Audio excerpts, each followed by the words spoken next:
આવું હોય નહીં. બીજે બીજે બીજે એવું લાવ્યો ડીજે ડીજે ડીજે.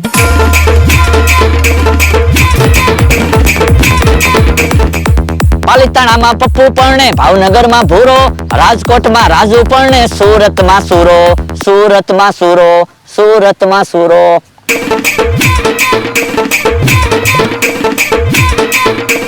આવું હોય નહીં. બીજે બીજે બીજે એવું લાવ્યો ડીજે ડીજે ડીજે.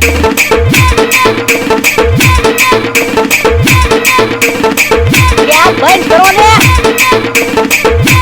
જો બોલો સાંભળતા નથી. એટલું બધું ફૂલ ટેપ હુકામ વગાડો. ટેપ નથી, ડીજે છે. એ ડીજે છે. હા, તમે જુઓ ડીજે જેવું નથી લાગતું? પણ સાયકલમાં ડીજે કામ પડ્યું? એ લગન સીઝન ચાલુ થાય તો મેં કીધું ડીજે ના ઓર્ડર લેવી ને પૈસા બનાવી ને. પણ સાયકલમાં ડીજે થોડા કોઈ બોલાવે? સાયકલમાં ડીજે હોય ના ના. તો કાંક નવીન વસ્તુ બનાવવી પડે ને, તો જ બધા બોલાવે ને. એટલે જવા તમે મિની ડીજે બનાવ્યું. હે મિની ડીજે અને મિની બજેટ. સામે વાળા નહીં પોહાય ને મને પોહાય. લ્યો બોલો, મને તો વાતે ન કરી. એમાં એવું છે, મારી પાસે સાયકલ હતી અને પેટીયું હતી, તો મેં કીધું તમને શું કામ વાત કરવી. એમ નહીં હાલો બકુલભાઈ, મને ભાગમાં રાખવો પડશે. તમારે દુકાન છે, મેં ભાગ માંગ્યો. દુકાન તો મેં બનાવી. આ તો ડીજે મેં બનાવ્યું. પણ બકુલભાઈ તમને ખબર છે, આપણે બે ગમે એ ધંધો ભાગમાં કરવી. પણ ધંધાની ક્યાં તાણ છે, બીજો ધંધો ગોતો ને. કાઈ વાંધો નહીં, ઈ તો જોવી કોનો ધંધો હાલે ઈ. તમે જુઓ, આ વખતે સાયકલમાં ડીજે બનાવ્યું.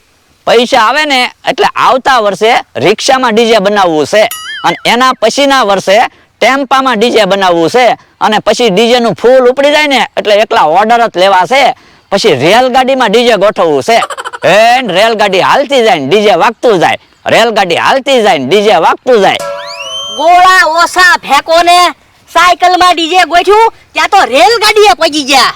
મારે વાંધો જ ઈ છે, વાતું ચાલુ કરું ને પછી સાયકલ જેમ બ્રેક જ નથી રહેતી. કાઈ વાંધો નહીં, તમે વાતું કરો, હું ધંધો ગોતું. યા જાવ જાહેરાત કરવા જો. કેમ પણ સાયકલમાં ડીજે અલગ લાગે ને. મારા માણસને મોકલ્યો ગામમાં, એને કીધું સિઝનેબલ વસ્તુ લાવજે. શિયાળો છે, મારે જોવું છે હું વસ્તુ લાવે ઈ. જવા બળા દાદા, શેરવાની લાવ્યો. હે? ઓય બાપા, પણ તારા ક્યાં લગન છે તો તું શેરવાની લાવ્યો? પણ તમે તો કીધું તું સિઝનેબલ વસ્તુ લાવજે, તો અત્યારે લગનની સીઝન છે એટલે શેરવાની લાવ્યો. લ્યો બોલો, મને એમ હતું શિયાળો છે તે સિંગ પાક ખાની એવું લાવશે, ત્યાં તો શેરવાની લઈને આવ્યો. પણ મારા લગન થશે ત્યારે શેરવાની કામ લાગશે. પણ તારું ક્યાં વ્યવહાર છું? પણ ભલે ને અત્યારે વ્યવહાર નથી છું, પછી વ્યવહાર તો થશે જ તે, અને લગન થશે. પણ ત્યાં તો શેરવાની જૂની થઈ જાય. તો પણ હું બીજાના લગનમાં શેરવાની પહેરીશ. પણ એટલામાં ક્યાં કોઈના લગન જ છે? તો શિયાળો છે જ તેને, હું જર્સી નહીં લઉં, શેરવાની પહેરીશ. શેરવાનીમાં ઠંડી નથી લાગતી. હે? શેરવાની કેટલાની લાવ્યો? એ તમે 500 રૂપિયા આપ્યા થા, ઈ દુકાને આપ્યા અને 3500 રૂપિયા બાકી રખાવ્યા. હે? ઓય બાપા, અલ્યા 200-500 રૂપિયામાં જર્સી આવે, તું 4000 ની શેરવાની લાવ્યો. શિયાળામાં 4000 ની શેરવાની થોડી પહેરવાની હોય? જા શેરવાની પાછી દઈ આવ. એ હારું, હમણાં ખાઈને શેરવાની પાછી દઈ આવું. તો જા ખાવાનું બનાવ. પણ મારે કેમ ખાવાનું બનાવવું? મેં શેરવાની પહેરેલી છે. હે? ઓય બાપા, તે શેરવાની પહેરેલી છે, હાથમાં ક્યાં મહેંદી મૂકી તે ખાવાનું ન બને. એ હારું, હમણાં શેરવાની પાછી દઈ આવું. હે? ભલા દાદા, આપણી વાડીએ તો ડીજે આવ્યું. લ્યા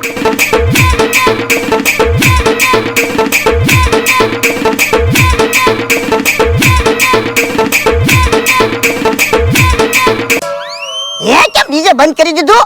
કેમ પણ ડિસ્કો કરવાની મજા આવી ગઈ ને. હા હો બકુલભાઈ, હજી ડીજે ચાલુ રાખો ને. એમ મફતમાં ડીજે નથી વગાડવાનું. ડીજે સાંભળવું હોય ને તો પૈસા આપો, તારીખ બુક કરાવો. શેની? તમારા માણસના લગ્નની તારીખ. પણ હજી ક્યાં એનું વ્યવહાર જ છું. પણ ભલે ને ગમે ત્યારે વ્યવહાર થાય કે ગમે ત્યારે લગ્ન થાય, 2092 આપી જો અને ડીજે તો બુક કરાવી નાખો. પણ બકુલભાઈ, લગ્નની તારીખ નથી આવી તો અમારે કેમ તારીખ બુક કરાવવી? 2000 રૂપિયા આપી જો. તમ તારે જે તારીખ આવે ને એ મને મંજૂર છે બસ. ભોળા દાદા 2000 રૂપિયા બકુલભાઈ ને આપી જો. ના રે ના, એમ મને વિશ્વાસ ન આવે હો. મારી ઉપર વિશ્વાસ ન આવે કે બકુલભાઈ ઉપર વિશ્વાસ ન આવે? એ બે ઉપર. પણ મારી ઉપર તો હું વિશ્વાસ ન આવે? એ તારું વ્યવહાર ન થયો હોય તો મારા તો 2000 જાય ને. તો પણ બકુલભાઈ 2000 પાછા આપી દેશે. કેવી વાત કરે, બકુડો પૈસા લઈ જાય પછી પાછા આપે. હજી કહું છું હો, 2000 બાનું આપી જો. નકર પછી ડીજે બુક કરવા આવશો ને તો ડબલ પૈસા થશે. એ વાંધો નહીં. ભોળા દાદા મને તો એવું લાગે આ વર્ષે મારા લગ્ન થઈ જાય છે. કેમ? તો હું પહેલા તમે જોવો હું શેરવાની લાવ્યો અને આપણે લગ્ન ની વાત કરતા હતા કે બકુલભાઈ ડીજે લઈને આવ્યા. સંજોગ કેવા બને છે? હા એ હસું. હે મમરાભાઈ શું લઈને આવે? હે આ બધું હું છે મમરાભાઈ? જોવો ને નવો ધંધો ચાલુ કર્યો. અત્યારે લગ્ન સીઝન છે તો લગ્ન હોય ને ત્યાં રસોઈ બનાવવા જાવ. હે અત્યારે ક્યાં રસોઈ બનાવવા જાવ? અત્યારે ક્યાંય રસોઈ બનાવવા જાતો નથી, જાહેરાત કરું છું અને ઓર્ડર બુક કરવા નીકળ્યો. તમે ઓર્ડર બુક કરાવો. પણ અમારે ક્યાં અહીંયા કોના લગ્ન છે? પણ તમારા માણસના લગ્ન તો થશે જ તે ને. પણ હજી ક્યાં એનો વ્યવહાર જ થયો. હે તો લ્યો હું આશીર્વાદ આપું, એનું વ્યવહાર થઈ જશે. તો તમારો વ્યવહાર ન થઈ જાય. હવે ઈ વાત જવા દો, તારીખ લખાવો. પણ હજી લગ્ન ની તારીખ જ નથી આવી તો અમારે તારીખ કેમ લખાવી? પણ લગ્ન હોય ઈ તારીખ તો આવશે જ તે. ઈ તારીખ લખાઈ ગયો. પણ એમ તો કેમ તારીખ લખાવી? પણ ગમે ઈ તારીખે લગ્ન તો થશે જ તે. ઈ તારીખ લખાવી દો. એ હારું તો તારીખ લખી લ્યો. આ તો આપો 5000 રૂપિયા એડવાન્સ. હે તો અમારે તારીખ નથી લખાવી હો. એ કાંઈ વાંધો નહીં. ભોળા દાદા હવે તો પાક્કું આ વર્ષે મારા લગ્ન થઈ જ જાય છે. કેમ? તમે જોવો ને, પહેલા હું શેરવાની લાવ્યો, પછી બકુલભાઈ ડીજે લઈને આવ્યા અને પછી મમરાભાઈ રસોઈનો ઓર્ડર લેવા આવ્યા. તમે જોવો હવે તો મને લાગે કોઈક વ્યવહારની વાત લઈને આવશે. હે ઓય બાપા, હવે ઈ મારે કાઈ વાત સાંભળવી ના. જા શેરવાની પાછી દી આવ. એ હારું. લ્યો બોલો, શેરવાની લાવ્યો એમાં તો લગ્નના સપના જોવા મળ્યો.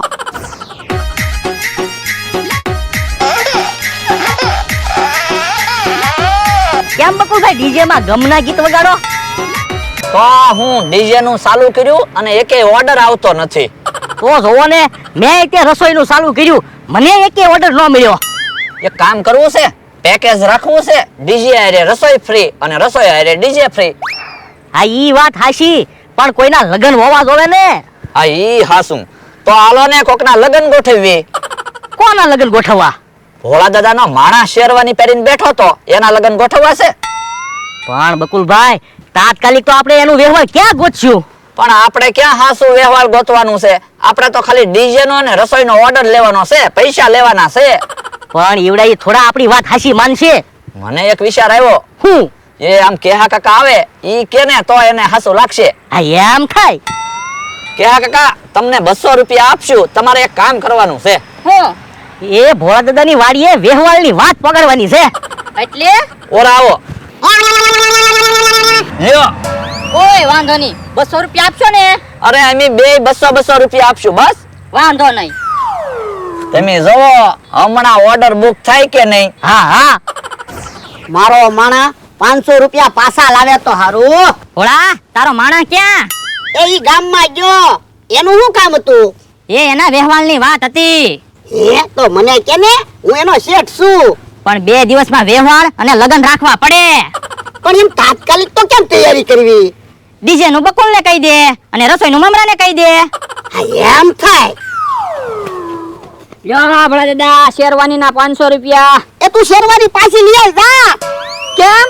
એ તારા વ્યવહારનું અને લગ્નનું પાકું જો. તો લાવો હજી 3500 રૂપિયા. એ હારું. અલે જા. એ હારો. ભોળા તું બધી તૈયારી કર, ત્યાં હું ગામમાં આટો મારતા આવું. એ હારું. હું બકુડાને અને મમરાભાઈને ઓર્ડર દી આવું. હે આમ આવે ફફડાટી ભોળા દાદા. ઓર્ડર દેવા આવતા લાગે. બકુડા મમરાભાઈ, હું તમને જ ગોતતો તો. શું કામ હતું? એ પરમ દિવસની તારીખ લખી લ્યો. તારે ડીજે વગાડવા આવવાનું છે અને મમરાભાઈ તમારે રસોઈ બનાવવા આવવાનું છે. પણ હમણાં તો તમે ના પાડતા હતા. પણ તાત્કાલિક મારા માણાનું વ્યવહાર ને લગ્ન ગોઠવાનું એટલે જો બોલો પરમ દિવસે તો મોટો ઓર્ડર આવે એમ છે. હે તો ઈ ઓર્ડર કેન્સલ કરી નાખો. હે તો તમારે ડબલ પૈસા દેવા પડશે. કેટલા? 5,000 રૂપિયા આપો બેયને. એ હારું. અલ્યો 10,000 બસ. હાલો મારે ઘણી ઉતાવળ છે, તમે ટાઈમે આવી જાજો. ઉભા રહ્યો પછી ઓર્ડર કેન્સલ નહીં થાય હો. એ વાંધો નહીં. જો આવી ગયા ને 10,000. હા હા. હે હું શેરવાની લઈ આવ્યો પણ ભોળા દાદા ક્યાં ગયા છે? ઈ આમ આવે. હે ભોળા દાદા ક્યાં ગયા થા? એ બકુડાને ને મમરાભાઈને ઓર્ડર દેવા ગયો તો. રસોઈમાં હું મેનુ રાખ્યું? એ મમરાભાઈને 5,000 બાનું આપ્યું તો રસોઈ તો હારી જ રાખવી પડશે ને. આ ઈ હાસો. કેમ ભોળા દાદા હું કહેતો થો ને લગનના સંજોગ બને છે. હા ઓ લગનનો પાકો થઈ ગયો ને. એ કેવો આવે છે. તું ખાટલેથી ઊભો થઈ જાજે અને જલ્દી સા બનાવી નાખજે. એ હારો. યા ભાઈ બેહો ખાટલે. એ બે હું નથી, એક દુઃખની વાત છે. હે? શું દુઃખની વાત છે? એ લગન બંધ રહ્યા. કેમ? ઈવડાઈ લગનની ના પાડે. હે? એ બાપા તો પેલા કહેતો ન હોય તો. પણ મને થોડી ખબર હતી. હે ભોળા દાદા શેરવાની હવે રહેવા દેવી ને. ઓય બાપા જા શેરવાની પાછી દી આય અને હું ઓલા પાસેથી પૈસા પાછા લઈ આવું. એ હારું. લાવવાના પૈસા પાછા. કેમ? એ લગન બંધ રહ્યા. પૈસા પાછા નહીં મળે હો. એમ પહેલા કીધું તું ઓર્ડર કેન્સલ નહીં થાય. પણ લગન કેન્સલ છે તો ઓર્ડર કેન્સલ કેમ ન થાય? પૈસા પાછા નહીં મળે કહેતા હોય ને તો હું રોજ તમારી વાડીએ રસોઈ બનાવવા આવીશ. પણ મારો મારા રસોઈ બનાવે તો છે. ભાઈ બકડો પૈસા. પૈસા પાછા નહીં મળે કીધું ને. આ તો ડીજે વગાડ. હું મારે ડિસ્કો કરવો છે. પૈસા તો વસૂલ કરવા કે નહીં? આ તો ક્યાં વાંધો હશે.